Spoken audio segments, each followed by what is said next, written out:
I'm going to show you the quick basics of how to add your voice or video narration to a PowerPoint slide.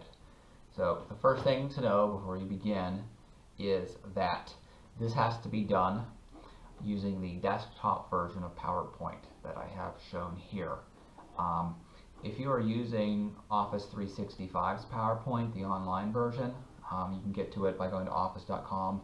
The tools I'm going to show you don't exist in here. The online version is a simpler, basic version that doesn't quite have everything.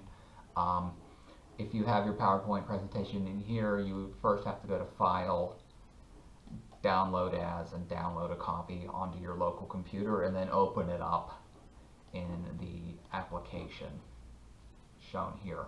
The other thing I need to tell you is that before you can begin, this needs to be a .pptx file. You can see at the top here my file name. This is a modern PowerPoint file. If it is a .ppt, that doesn't support voice narration.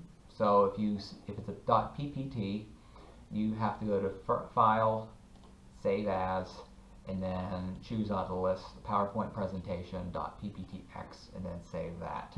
Save a new copy as the current format. So assuming you've done all that, the way to add your voice to these or video is to look under the slideshow tab at the top and then click record slideshow, and a little button will come down. It's going to ask you, do you want to record from the current slide or from the beginning? So from the current slide means whatever slide you have queued up on the side here. And that would be if you were picking up where you left off, if you took a break in the middle of your recording. If you're starting from the very beginning, sitting down for the first time, you just do record from the beginning. And a menu is going to come open. And this looks a lot like the normal presenter view of PowerPoint. But if you look in the upper right here, there is a record button. And if you have a webcam, and it might not let me do this because I'm also running Camtasia. Yeah, it won't let me show you this because I'm running Camtasia at the same time. But you can turn your webcam on at the bottom, and then in the corner here, you'll have a little video thumbnail of you sitting at your desk. So when you're ready to go, what you do is you hit record in the top left, and it counts down 3, 2, 1. And what you can do here is you can sit back and give your presentation. You can pretend you're in the classroom, pretend your students are there, and talk over the slides. One tip is to make these narrations general so that you can reuse these from semester to semester. So maybe not mention current students or current events or the weather. So you sit back, and you do not have to do this slide by slide. You can, when you've said what you have to say here, you can click next and go on to the next slide and say what you have to say about this. There's also drawing tools at the bottom, so if you have a Surface tablet or a drawing tablet or any kind of touch screen with a stylus, you can queue up a pen and you can draw on here. So if you're like a math person or physics or chemistry person, anyone who has to do freehand kind of things, you could insert blank slides into your show. And you can just do freehand, kind of hard with a mouse, problem solving, drawings, whatever you need to do there. And those will show up to the student while they're watching this. Another thing I'll mention is you do not have to go through the entire thing. If you need to take a break, you can just click stop,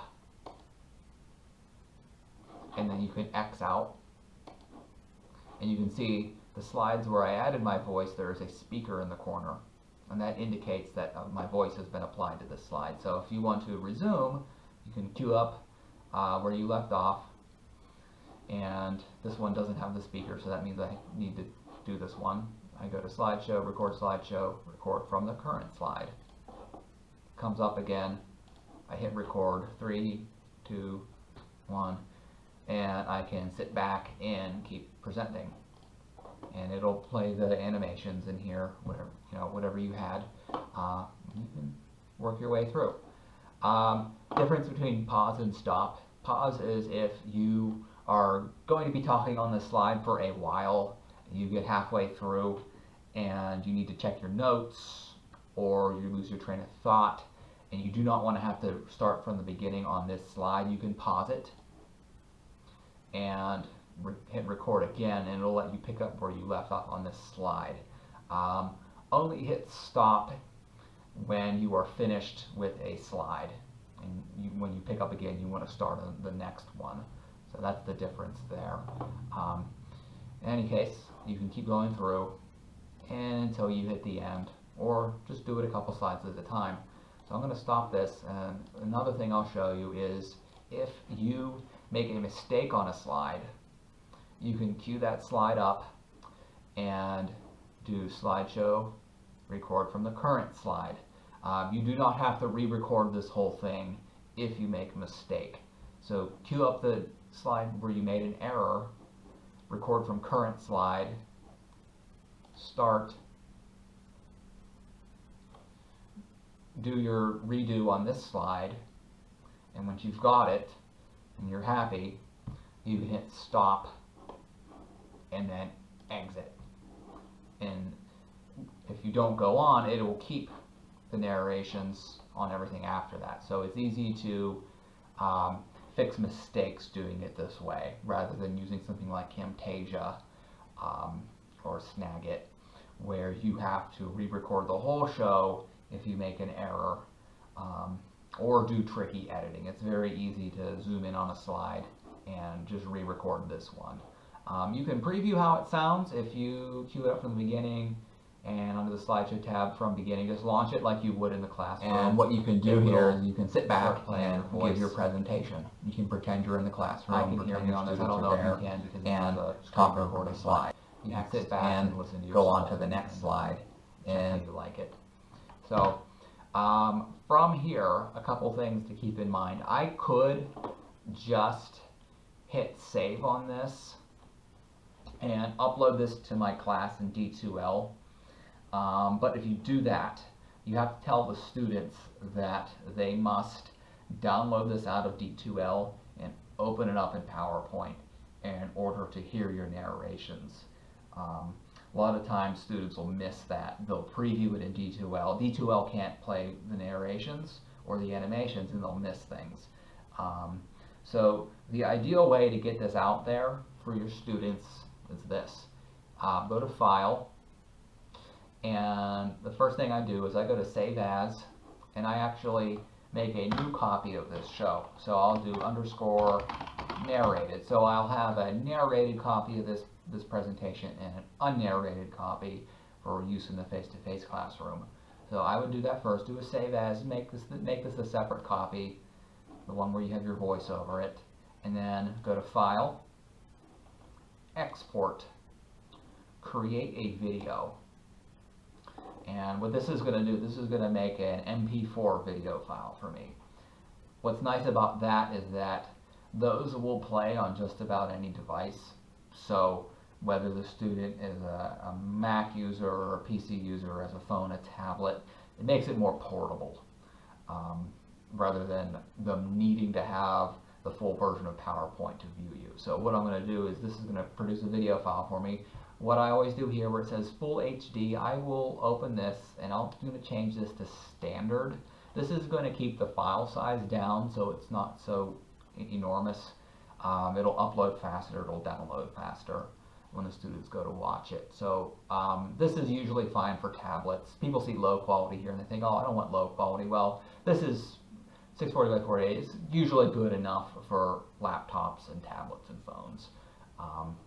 Hit Create Video, and it's going to ask you, okay, where would you like me to put this MP4 file for you? I'm just going to throw this on the desktop for simplicity, and I'm going to hit Save.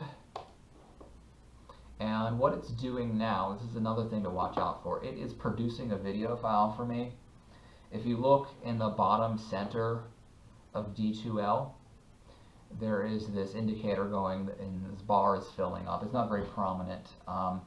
If I ignore this and don't realize that it's working and try to upload the file, it'll be corrupted because it's not finished building it yet. This is pretty short, so it'll go pretty quickly. Longer ones can take 20-30 minutes.